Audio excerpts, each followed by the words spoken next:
Welcome to Sin City. There are no saints here, just sinners, straight from the mind and comics of Frank Miller. Get in the car, baby. We'll just talk. It'll be nice.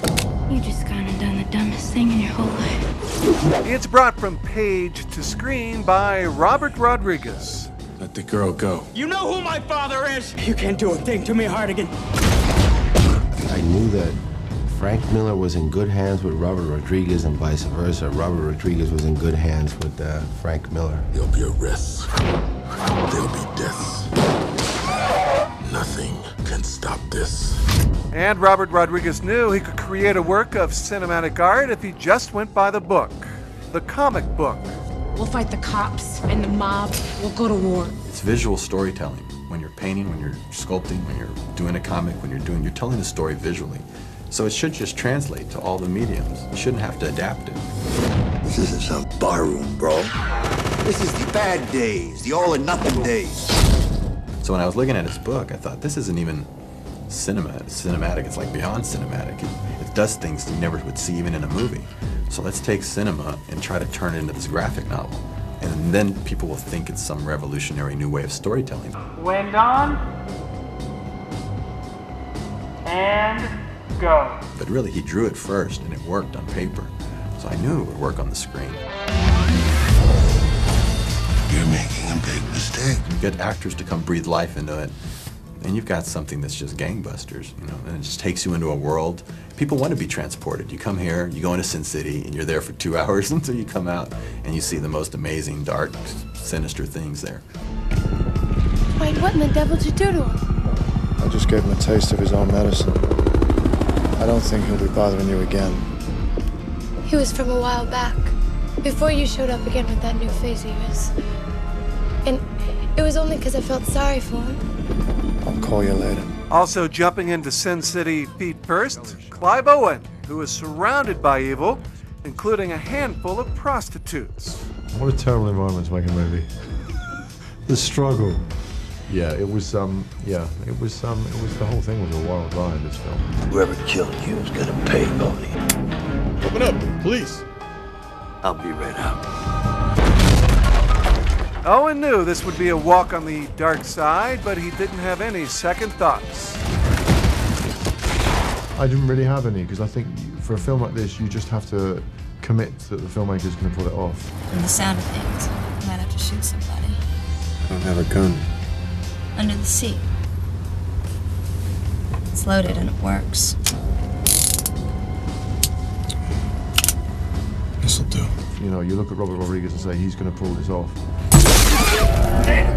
Keep driving, Nancy. Keep driving and keep the car on the road. And I have to say, I saw the film myself the first time 2 days ago and was blown away. And I think he's a bit of a genius. What are you doing? Prove you're still worth a damn. Try to keep it on the road. I think he's done something really, really extraordinary and groundbreaking. Being careful and look the devil in the eye. An innocent stripper. Who wouldn't want that?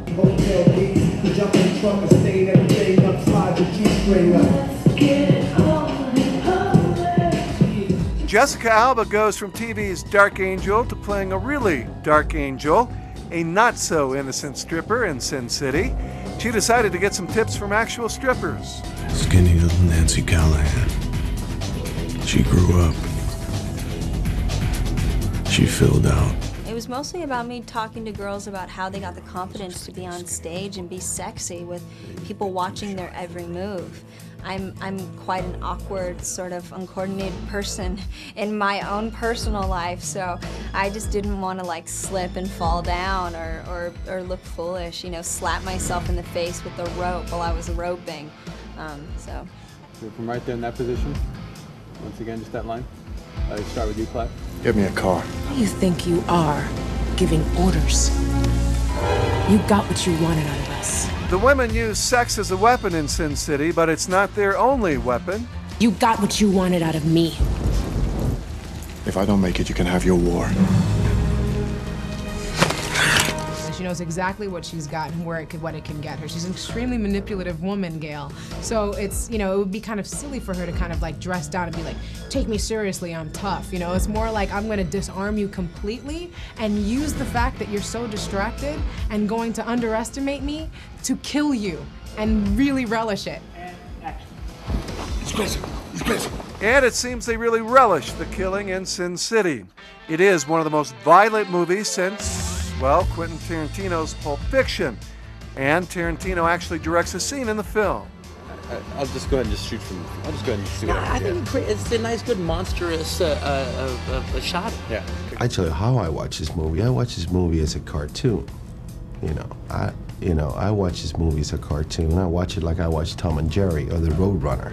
I mean, the Roadrunner gets, the coyote, you know, gets killed like every 15 seconds. So I watch it like that.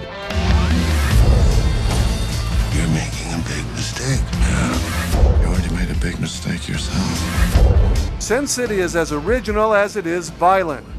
The film opened at #1 at the box office in the U.S. Everyone was so excited about the project. You could just feel it. There's very few projects that are that new and that everyone can feel just will not fail. A hardtop with a decent engine, and make sure it's got a big trunk. I'll always love you, baby. Always. Never. And it went out, no one even went to go see it.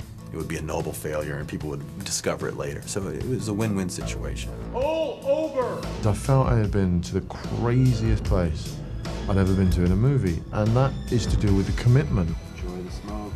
There was a lot of very, very fine acting in that movie, and people committed to the world. It was a crazy world, and unlike anything else, but they committed to their characters, and that helps transport you and makes you come away from it thinking, that was extraordinary where I've just been.